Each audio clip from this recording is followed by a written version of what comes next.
ഒരു മനുഷ്യൻ ഒരു പന്നിയെ ചെന്നായ്ക്കളുടെ കൂട്ടിലേക്ക് കൊണ്ടുപോയിട്ടു. 3 ദിവസമായി ഭക്ഷണം കിട്ടാത്ത ചെന്നായ്ക്കൾ. അവയുടെ കണ്ണുകളിൽ വിശപ്പ് വ്യക്തമായി കാണാമായിരുന്നു. പക്ഷേ പന്നിയെ കണ്ടിട്ടും ചെന്നായ്ക്കൾ അതിനെ ആക്രമിച്ചില്ല. തടിച്ച ശരീരമായതിനാൽ പന്നിക്ക് ഓടാനും കഴിയില്ലായിരുന്നു. അത് പേടിച്ച് ഒരു മൂലയിൽ ചുരുണ്ടുകൂടി. പക്ഷേ ചെന്നായ്ക്കളുടെ തലവൻ പന്നിയുടെ അടുത്തേക്ക് പതുക്കെ നടന്നു. ഒന്ന് മുരണ്ടു.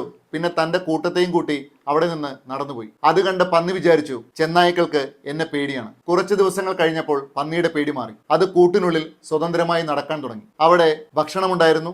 ആരും അതിനെ ആക്രമിക്കുന്നില്ല, ആരും ശല്യപ്പെടുത്തുന്നില്ല. 7-ാം ദിവസമായപ്പോഴേക്കും അത് കൂടുതൽ തടിച്ചു. അപ്പോൾ പന്നി ചിന്തിച്ചു, ഇതിലും സുരക്ഷിതമായ മറ്റൊരു സ്ഥലം ലോകത്തുണ്ടാവില്ല. പക്ഷേ 8-ാം ദിവസം രാവിലെ കാര്യങ്ങൾ മാറിമറിഞ്ഞു. ചെന്നായ്ക്കളുടെ തലവൻ പന്നിയെ ആക്രമിച്ചു. പക്ഷേ കഴുത്തിലല്ല, അതിന്റെ പിൻകാലുകളിലാണ് ആദ്യം കടിച്ചത്. പന്നി വേദന കൊണ്ട് നിലവിളിച്ചു. ചുറ്റും നോക്കിയപ്പോൾ ചെന്നായ്ക്കളുടെ മുഴുവൻ കൂട്ടവും തന്നെ വളഞ്ഞു നിൽക്കുന്നു. അപ്പോഴാണ് പന്നിക്ക് സത്യം മനസ്സിലായത്.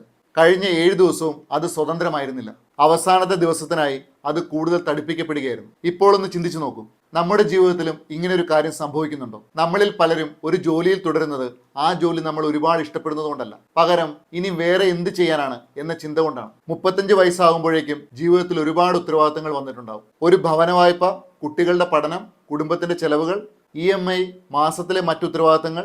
അങ്ങനെ നോക്കുമ്പോൾ ഒരു ജോലി ഉപേക്ഷിക്കുക എന്നത് അത്ര എളുപ്പമല്ല. അവിടെ നിന്നാണ് പലരും ഒരു ട്രാപ്പിലേക്ക് പോകുന്നത്.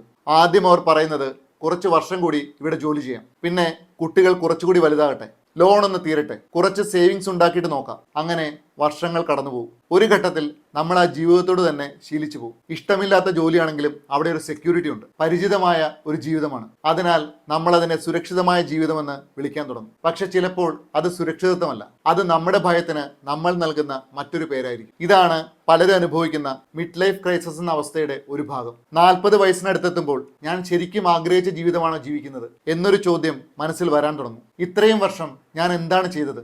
ഇനി എനിക്ക് മാറ്റാൻ കഴിയുമോ? ഇനി വൈകിപ്പോയോ എന്നൊക്കെ നമ്മൾ ചിന്തിക്കും. പക്ഷേ ഇവിടെ ഒരു കാര്യം മനസ്സിലാക്കണം, ഉത്തരവാദിത്തങ്ങൾ ഉണ്ടെന്നതുകൊണ്ട് ജീവിതത്തിൽ മാറ്റങ്ങൾ വരുത്താൻ കഴിയില്ല എന്നല്ല. പ്രശ്നം ഉത്തരവാദിത്തങ്ങളല്ല, പ്രശ്നം അവയുടെ പേരിൽ നമ്മുടെ സ്വപ്നങ്ങളെ പൂർണ്ണമായി ഉപേക്ഷിക്കുന്നതാണ്. അതുകൊണ്ട് ഇപ്പോൾ തന്നെ ജോലി ഉപേക്ഷിക്കണമെന്നല്ല ഞാൻ പറയുന്നത്. പകരം നിങ്ങൾ നിങ്ങളോട് തന്നെ ഒരു ചോദ്യം ചോദിക്കൂ, ഞാൻ ഇപ്പോൾ ജീവിക്കുന്ന ജീവിതം എനിക്ക് ശരിക്കും വേണ്ടതാണോ? ആ ചോദ്യത്തിന് സത്യസന്ധമായി ഉത്തരം കണ്ടെത്താൻ ശ്രമിക്കൂ. കാരണം ചിലപ്പോൾ നമ്മൾ ഒരു ജയിലിലാണ് ജീവിക്കുന്നത്, പക്ഷേ അത് പരിചിതമായ ജയിലായതുകൊണ്ട് നമ്മൾ അതിനെ സുരക്ഷിതമായ വീടെന്ന് വിളിച്ചുകൊണ്ടിരിക്കും. നിങ്ങളുടെ ജീവിതത്തിലും ഇങ്ങനൊരു സാഹചര്യം ഉണ്ടായിട്ടുണ്ടോ? കമന്റിൽ പറയൂ. ഈ വീഡിയോ നിങ്ങൾക്കൊരു ചിന്ത തന്നെങ്കിൽ ഒരാൾ കൂടി ഷെയർ ചെയ്യൂ.